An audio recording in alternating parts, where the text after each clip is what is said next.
The importance of having this guideline is having one universal guideline that's followed by gastroenterologists around the world. In the past, we would have every journal, every society, every country come out with their own guideline.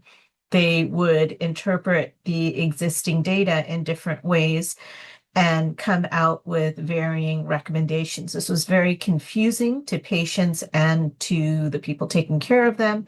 And so we wanted to come together and have one universal guideline to do this.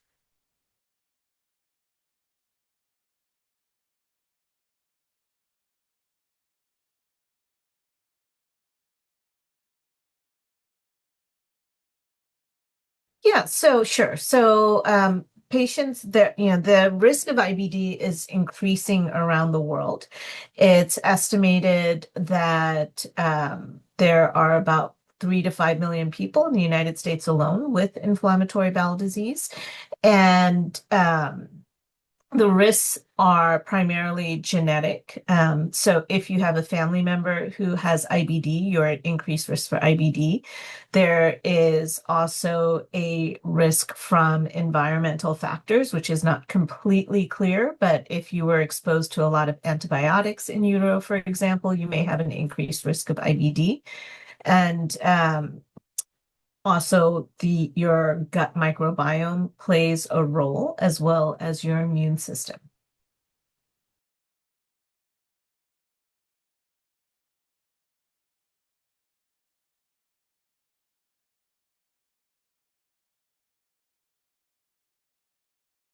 Some of the key features of the guideline that are new or not would not be as familiar to the practicing gastroenterologist or obstetrician that come from this guideline is in different phases. The first one is preconception counseling. So we do recommend that women with inflammatory bowel disease undergo preconception counseling. It's important that their disease is in remission, that their nutritional status is optimized, that they are followed as high-risk obstetric patients. In the United States, we will send them to maternal fetal medicine, but where resources are more limited, they would just require enhanced monitoring and be followed as high risk. So preconception counseling, diet, and optimizing of disease and medication are important. Once they are pregnant, we recommend they continue medications such as mesalamines and biologics throughout pregnancy. That is new to not hold the biologics later in pregnancy. Biologics include anti-TNF agents, IL-23 agents, anti-integrins. For small molecule medicines like the S1Ps or the JAK inhibitors, it is recommended that these are avoided during the conception and pregnancy period, unless there are no other options for maternal health. Another factor that's of importance to obstetricians is that we recommend a cesarean section if the patient has active perianal disease or rectovaginal fistula.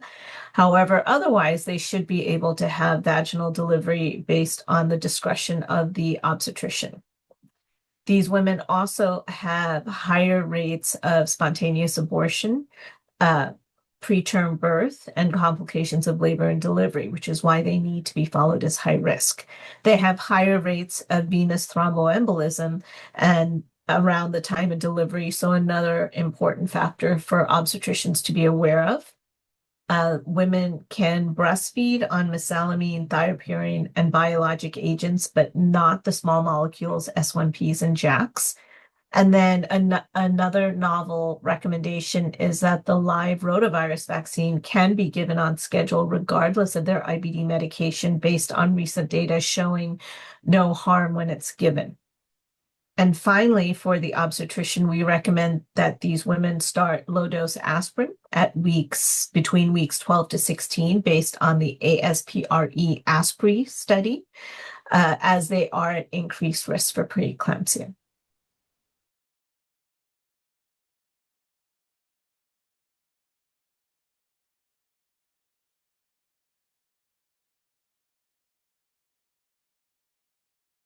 So they can start incorporating these guidelines by following the principles of good preconception counseling, making sure they're followed as high risk, starting baby aspirin, monitoring these patients closely to ensure they remain in remission, because active disease is one of the biggest factors in adverse pregnancy events, and making sure that they're on appropriate medications and they continue them through pregnancy and lactation.